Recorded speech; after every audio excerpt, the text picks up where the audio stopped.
اس کائنات میں سب سے افضل شخص کون ہے؟ سب سے اچھی ڈیوٹی کون سی ہے؟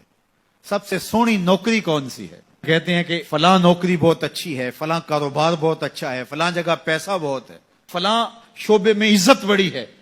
لیکن آؤ حضور سے پوچھتے ہیں سب سے افضل کون ہے، سب سے اشرف کون ہے؟ تو میرے حضور نے فرمایا خیرکم من تعلم القرآن وعلمہ، تم میں سب سے افضل وہ ہے جو قرآن سیکھتا ہے اور اوروں کو سکھاتا ہے.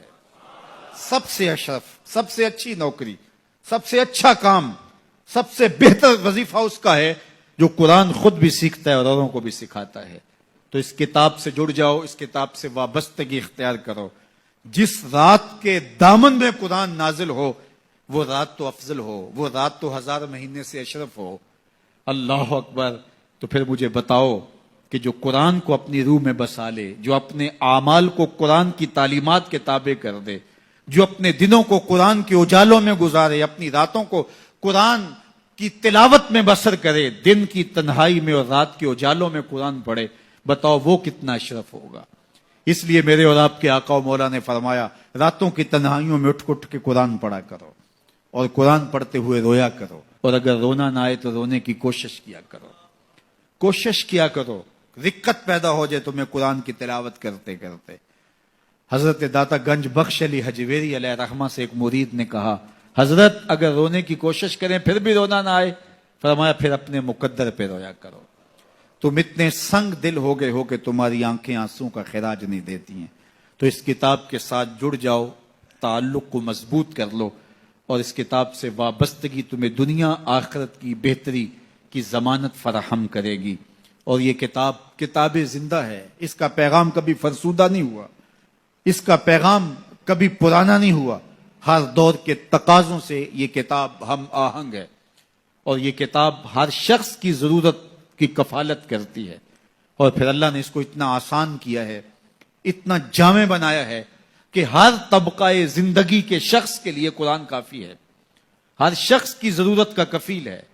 اس کو ایک عام شخص پڑھے تو اس کو بھی نور ملتا ہے، ایک نکتہ بھی شخص اس قرآن کا مطالعہ کرے تو اس کو بھی روشنی ملتی ہے، ایک فلسفی پڑھے تو محروم وہ بھی نہیں ہوتا. جو بھی اس قرآن سے پڑھے، دیکھیے کچھ کتابیں ایسی ہوتی ہیں وہ بچوں والی ہوتی ہیں، جو پڑھے لکھے لوگ ہیں ان کی کوئی دلچسپی وہاں نہیں ہوتا، الف انار اور بے بکری میں انہیں کوئی دلچسپی نہیں ہوتی. اور جو بڑی کتابیں ہیں بچوں کی سمجھ سے ورا ہوتی ہیں. لیکن یہ واحد قرآن ہے، جس طبقے کا شخص بھی پڑھے، ان پڑھ پڑھے تو اس کو بھی نور ملتا ہے.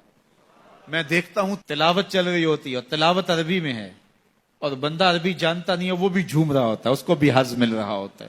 یہ کتاب ہر طبقہ زندگی کو روشنی دیتی ہے.